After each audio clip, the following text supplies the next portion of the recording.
first black woman character in Star Wars.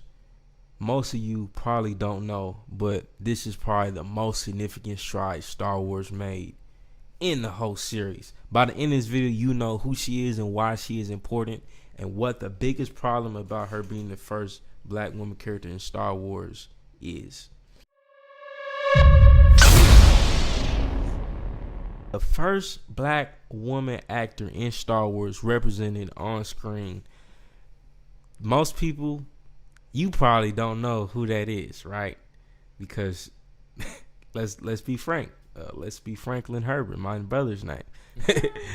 Shout out Franklin Herbert. She is a Twi'lek dancer. If you know the Twi'leks, the people with the like the braids, like tentacles. Ahsoka Tano. Yeah, Ahsoka Tano, right? It's Ahsoka. race. Yeah, it's Ahsoka Tano species, right? Her race. Mm-hmm. That's who Femi Taylor was. She was a Twi'lek dancer. Her name was Oola. And if you remember in episode 6, in the beginning scenes, this Twi'lek was dancing for Jabba the Hutt, right?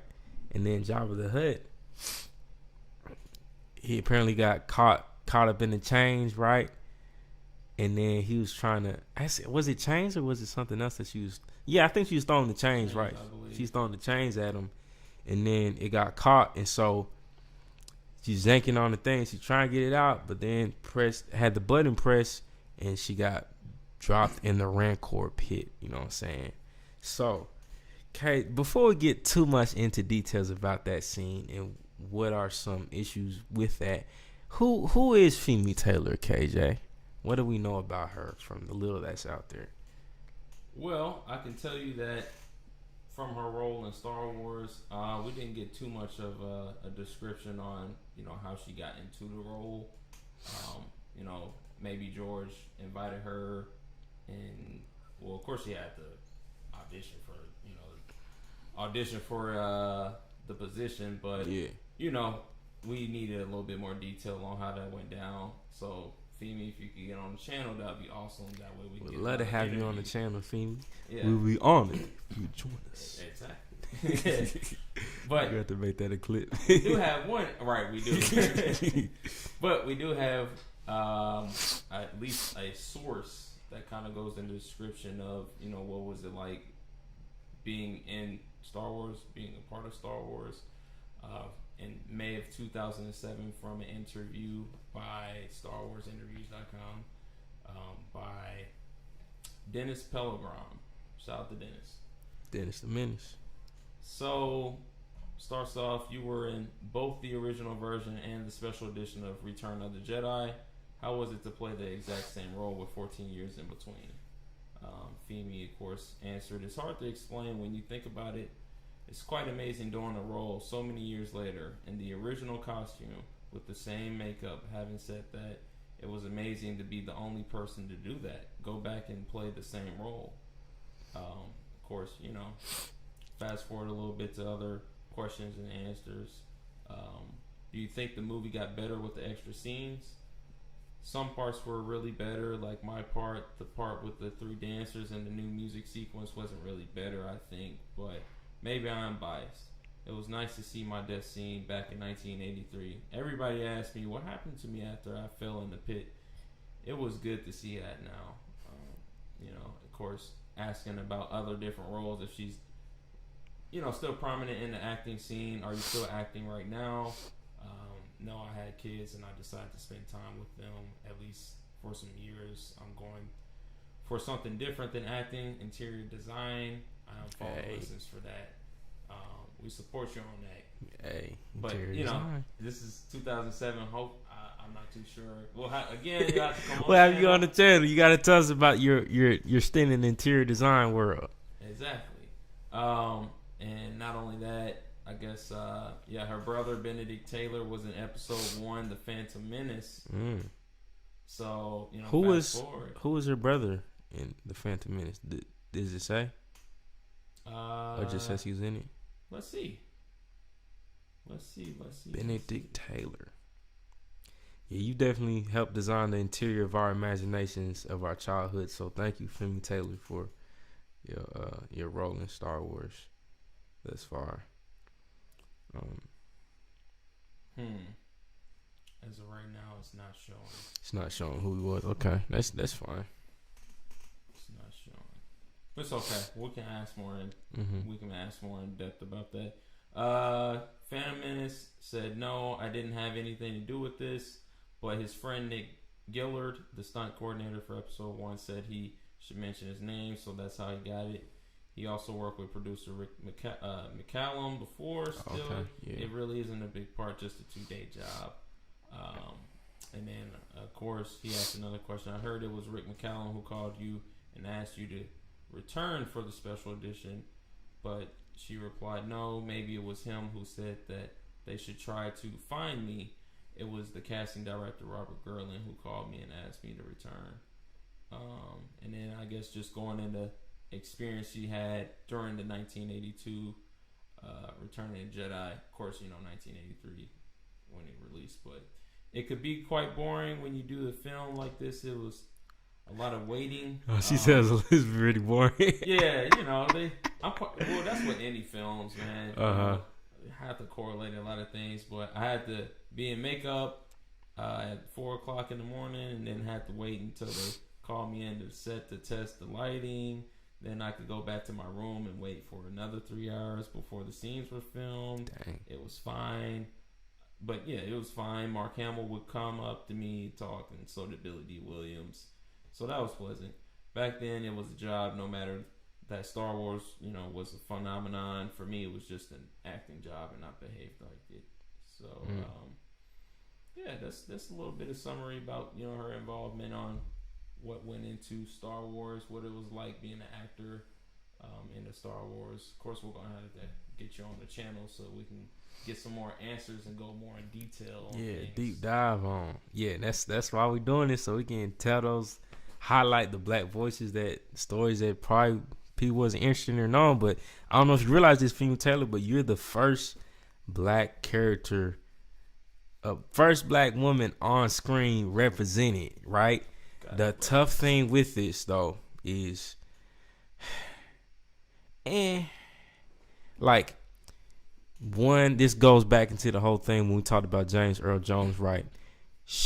We didn't even really see her as a black woman in her full blackness, right? She was still an alien, you know what I'm saying? She was still in disguise, right? She was in a lot of makeup, costume. And in a sense, it's kind of an afterthought, right? As a person of color, right? You're the first black woman character that we know of, but then we're not even giving her name. We're not even giving any of her story. And she just dies the first, you know what I'm saying? In the first couple sequences, real quickly. And she's in this role subservient to this gangster, right? Jabba the Hutt. So it's even more stereotypes with that, you feel me? Stereotyping the black woman as somebody that's unseen, unknown, unheard, but an object of a pleasure for a gangster. You know what I'm saying? If you think about that, that's pole dancing. You know what I'm saying? Basically putting her in the category of a hoe. You feel me? And easily disposable by throwing her in the Rancor pit. Yeah, put her in the bottom, bro. It's dang, this is the first black woman character, and this is how y'all do it. I don't think they even realized that. This is how y'all did the first black woman character in the universe that's on screen, that's an actual actor in it. And it's man, if we just sit and think about that, that's dang. Whoa. That's tough. That's very tough. I'm kind of laughing, but it's a nurse laughter, dang, man. And I mean, even now as we see some, we got more black women characters in the universe, right? Still, the portrayals haven't been, I feel up to par to put them as some type of protagonist type characters, or living long enough to get their story told. We're gonna talk about the lady in Solo, right? But even she died off. You know what I'm saying? Yeah. Yeah, and you think about Femi Taylor's, right? It's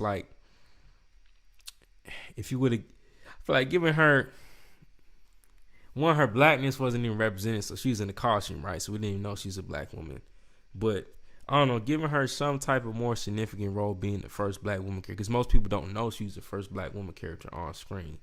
You know what I'm saying? I don't know. What are some of your thoughts off the cuff, given those things, and even the little information we have about her, people didn't give her enough like attention with that either. Yeah. Or even notice that this is the first black woman character in the universe. Right. I don't even think George Lucas realized that. I don't think so. I don't think people really gratified, that accomplishment. So that's really awesome.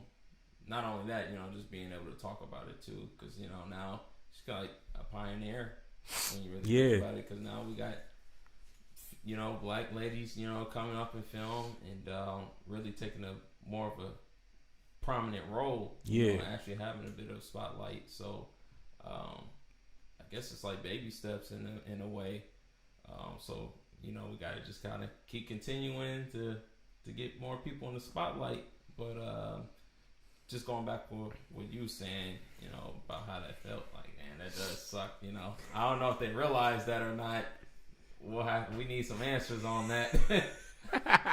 Throwing somebody in the pit, man, and not only that, but just like the position that you were in, or career or job that you were in, in the film, like being a pole dancer or whatever. Like, I don't know, man. That's kind of skeptical, kind of interesting to think about. That's like,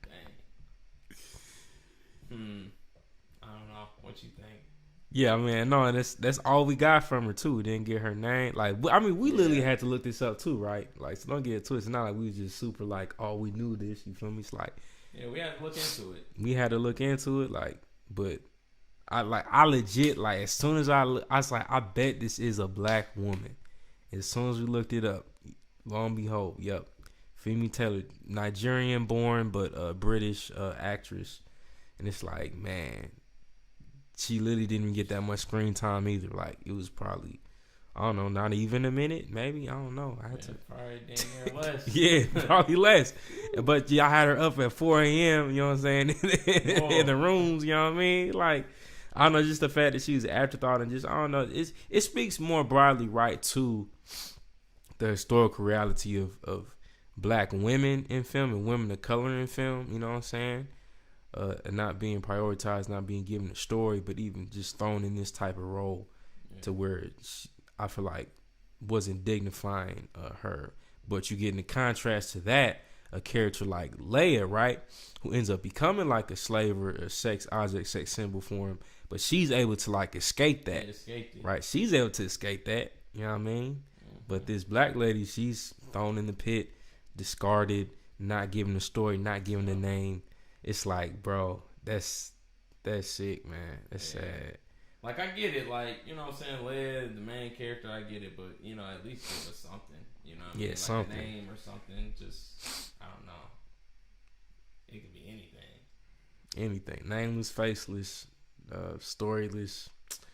So, Femi Taylor, we see you. That's all we're trying to say. We see you, Femi Taylor. We want you on the channel too to talk about your experiences and talk about what you're doing now. If you interior designing, like you said, like we hope you winning and you doing your thing. So this has been another segment. Now you guys know the first black woman character in Star Wars. Make sure you tap in with her and think about those realities. Leave a comment. Did you know about this? Did you not? Leave a like, subscribe to the channel. Make sure you smash that notification bell.